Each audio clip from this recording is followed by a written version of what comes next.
మాకు అర్థం కావట్లేదు. మహిళలమైనంత మహిళలము ఇక్కడ మేము ముగ్గురు, మాతో పాటు ఇంకా ముగ్గురు, ఇద్దరు మహిళా మంత్రులు, మరి మా పద్మక్కుంది, సీతక్కుంది, సురేఖక్కుంది, అక్కుంది, రాగమయ్య అక్కుంది, పర్ణిక ఉంది, నేనున్నా. మేము కూడా మహిళలమే.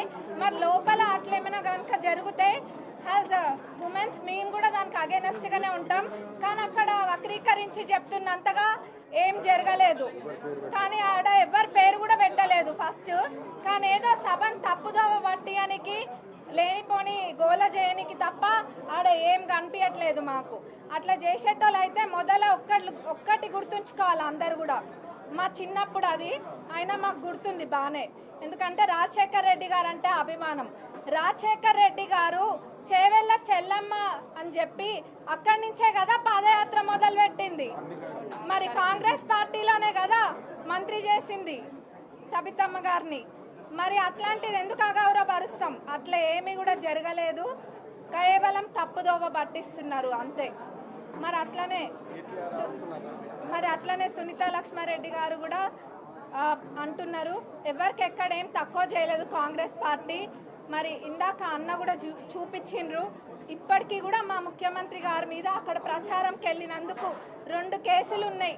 మరి అవన్నీ ఎట్లా మర్చిపోయినరో అర్థం కావట్లే. అప్పుడు ఉత్తగా చూసిన మాకే మర్చిపోలేదు. మరి వాళ్ళు అవన్నీ అనుభవించి కూడా ఎట్లా మర్చిపోయినరో తెలుస్తలేదు. ఇప్పుడు కొత్తగా వచ్చిన వాళ్ళకి ఏదైనా మంచిగా 2 మాటలు నేర్పాలి. కానీ ఇట్లాంటివి నేర్పిస్తే రేపటి నాడు అందరూ కూడా వీటిని ఖండిస్తారు. మరి మొన్న మా సీతక్కని పట్టుకొని ఒకళ్ళు అన్నారు ఒక మాట. ఆ రోజు మేము కూడా అట్లనే పోయినామా? అట్లనే పోయి అట్లనే గోల చేసినామా? చేయలేదు కదా. ఎక్కడ కూడా మేము గోల చేయలేదు. ఎందుకంటే మాకు ఒక పద్ధతి ఉంది. కాంగ్రెస్ పార్టీ అంటే ఒక క్రమశిక్షణతో ఉండే పార్టీ కాబట్టి మా హద్దులలో ఇప్పుడు మేము అధికారంలో ఉన్నా కానీ ఒక హద్దు గీసుకొని అక్కడనే మేము ఉంటాము. మొన్న మా సీతక్కని అన్నప్పుడు మేము కూడా చేయొచ్చు కదా. మనం చేసినామా అన్న? చేయలేదు. మేము కూడా చేయొచ్చు. అంతకు మించిన రచ్చ చేయొచ్చు మా సీతక్కని అన్నప్పుడు.